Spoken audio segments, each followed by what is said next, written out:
En La Vida es Sueño e em Don Quixote, os autores se questionam sobre o que é a vida. Mas há um autor sem precedentes na história da literatura espanhola que vai dar o caminho inverso. Vai questionar sobre o que é a morte. Ele fará essa pergunta ainda durante a Idade Média, beberá bastante de um livro bíblico para poder desenvolver as suas histórias, o seu pensamento. Você consegue me dizer quem é ele? Antes que eu mencione o seu nome, coloca aqui embaixo o seu palpite.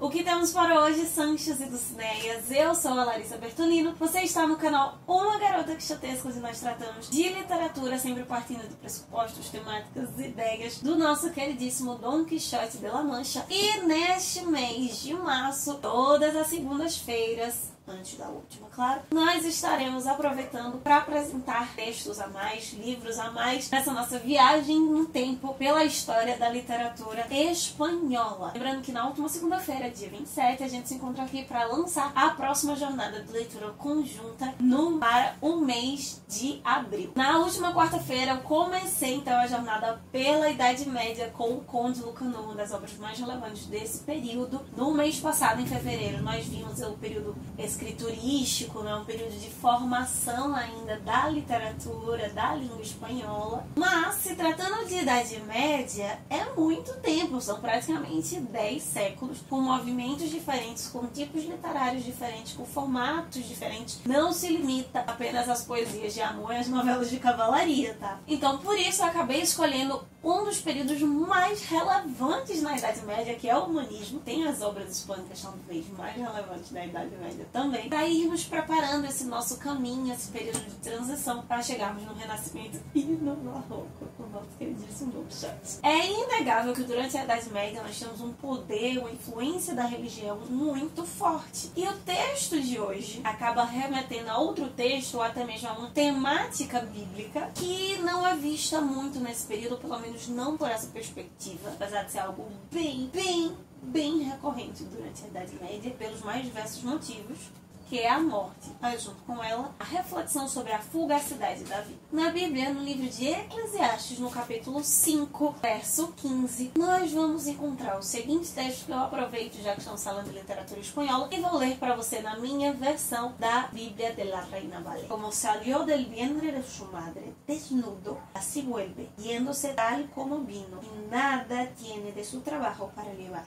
su mano. Neste capítulo, em vários outros momentos do livro do Eclesiastes, o rei Salomão acaba apresentando reflexões sobre a fragilidade da vida, sobre a vida ser como um sopro, sobre a morte como algo inevitável, um lugar para o qual nós vamos que não temos sentimentos, não temos memórias, não temos conhecimento, simplesmente estamos ali dormindo, apagados, para refletir que todo homem, seja ele da classe social que for, do povo que pertencer, está sujeito a ela. Consecutivamente, o rei Salomão acaba refletindo bastante nesse texto, junto com essas questões de morte, o que é possível fazer da vida. E esse questionamento se encaixa perfeitamente com a forma literária do texto de hoje. A elegia é um poema lírico, podendo ser religioso, erótico, moralizante, heróico, até meio épico, mas sempre com um tom bem melancólico, representando um lamento, um pranto pela vida de alguém, intercalado entre versos hexâmetros e pentâmetros, de 6 e 5 sílabas. De modo geral, a elegia, essa elegia fúnebre, lamenta a instabilidade dos bens, a fugacidade da vida, o poder da morte sobre as pessoas, sobre uma pessoa em especial, destacando que a única coisa que fica dela são as memórias, ainda que a memória acabe porque as pessoas que lembram dessa pessoa um dia também morrerão, apenas uma das coisas do ser humano ficam após a morte. Essa seria a sua virtude. Apenas a virtude, o caráter, aquilo que a pessoa fez de bom permanece no tempo. O autor da elegia de hoje entrou para a história exatamente com apenas essa elegia. Ele não escreveu, ou pelo menos não se tem registro, de nenhum outro texto produzido por ele. O Jorge Manrique fica conhecido por escrever uma elegia ao seu pai. Uma temática, inclusive, que ganhará potencialidade, ganhará força nos nossos dias. No século XX foram escritas muitas obras, especialmente teatros, monólogos, de filhos após a morte dos seus pais. Alguns deles já apareceram, inclusive, aqui nesse vídeo especial do mês de agosto do ano passado. Vou estar deixando aqui caso você queira conferir. E o Jorge Marín, que era um nobre, um soldado, de certa forma, um espanhol com vários títulos nobiliários. E até os seus 49 anos, que foi a idade com que ele faleceu, ele recebeu vários títulos, várias honrarias, teve várias vitórias e conquistas. Ele é importante na história por ter apoiado a rainha Isabel a Católica, a rainha mais importante da história da Espanha, a consolidar o seu poder. Ele, junto com seus familiares, o seu pai principalmente, lutou na expulsão dos muçulmanos dos mouros da Península Ibérica, no que ficou conhecido como a Reconquista. Mesmo que as pessoas vivessem um pouquinho menos naquela época, o Jorge Manrique acaba perdendo seu pai cedo. Quando ele completa 36 anos, o seu pai morre. O Dom Rodrigo Manrique, um conde que foi muito influente nessa luta da Reconquista e lutou ao lado dos infantes de Aragão em outros debates políticos ali da região, com essa dor, com essa perda dos meados dos seus 30 anos. O Jorge Manrique escreve a obra que será responsável pelo renascimento das letras castelhanas. Finalzinho da Idade Média, nesse movimento que já poderíamos chamar de pré-renascimento do humanismo, ele escreve uma elegia, um lamento pela morte do seu pai, que ofereça o título de língua literária para o castelhano. Imagina a pessoa conseguir esse feito com o poema que foi o único escrito na sua vida e que, de certa forma, o objetivo central era louvar o seu pai, era processar a dor, o luto que ele estava sentindo e não necessariamente conseguir título de nada na passarela eterna da literatura espanhola. Coplas a la muerte de su padre é um texto formado por 40 coplas de pie quebrado. Copla seria uma estrofe formada por 6 versos, cada verso de 8 ou de 4 sílabas. Essa forma, essa estrutura, o Jorge acaba utilizando, é muito inovadora para a época, tanto pela forma quanto a linguagem e alguns termos que ele utilizará. Nós encontramos no início desse poema a seguinte copla: Recuerde el alma dormida, avive el seso y despierte, contemplando como se pasa la vida, como se viene la muerte tan callado, cuán presto se va el placer, como después de acordado de dolor, como a nuestro parecer cualquier tempo passado foi melhor.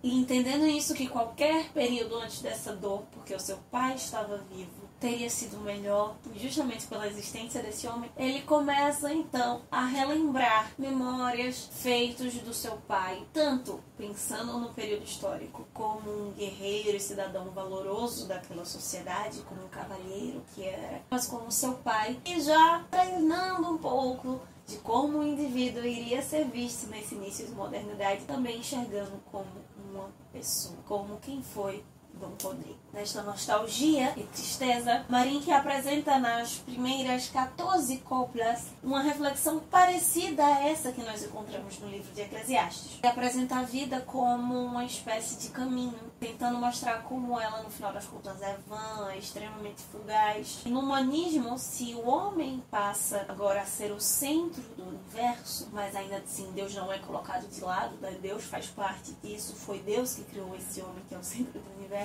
O autor, ao mesmo tempo que reflete sobre a fugacidade da vida, acaba refletindo também sobre a vida eterna que Deus tem a conceder, tanto ao seu pai quanto a outros seres humanos. Mas, enquanto ainda está refletindo sobre o plano terrestre, Manrique cria várias figuras para refletir sobre esse sopro de vida. Sopro tanto quanto dádiva, quanto aquilo que vem e vai muito fácil, seja para o plebeu como para o rei. E a figura mais recorrente dentro de todas essas coplas é a imagem da vida como um rio, em que todos os rios acabam desembocando no mar, no fim. Essas são as ideias das 14 primeiras coplas. Já na copla de número 15 até a 24ª, o autor começa a citar várias celebridades, vários nomes importantes da história para aquele período, para a Espanha daquela época, que também foram relevantes, foram importantes, foram significativos, mas que, assim como seu pai morreu, ele iguala a todos, mostrando que o fim de todo homem é a morte. Mas nessas coplas centrais, o Jorge Manrique acaba reforçando a ideia de que a virtude fica após a morte. É aquilo que nós fazemos de bom, de relevante e significativo para a sociedade, para a vida das outras pessoas, é eterno, dura mais tempo do que os nossos ossos. E dentro dessa reflexão das cópulas centrais, me veio a ideia, apesar dele não deixar isso tão explícito, como nós muitas vezes não conseguimos enxergar isso.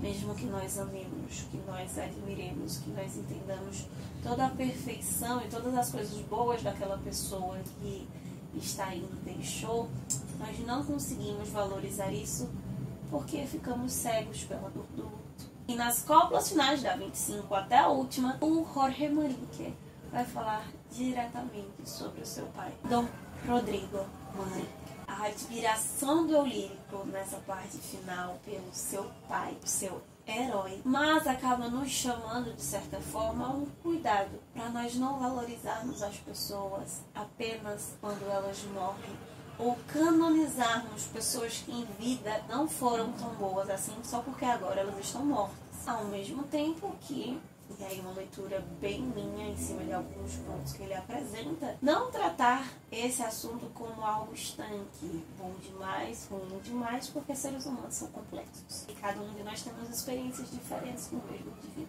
O Jorge Manrique, nessa parte, acaba comparando seu pai, do Rodrigo, aos imperadores romanos, célebres, rodeado pelos seus amados na hora do fim. O mais bonito de tudo nessa parte é que ele acaba descrevendo o seu pai se despedindo e entregando a sua alma a Deus de modo muito sereno, com a consciência limpa. Assim, com tal entender, todos os sentidos humanos conservados, cercado de sua mujer y de sus hijos y hermanos y criados, dio el alma a quien se la dio, el cual la ponga en el cielo y en su gloria. Y aunque la vida perdió, dejónos harto consuelo su memoria.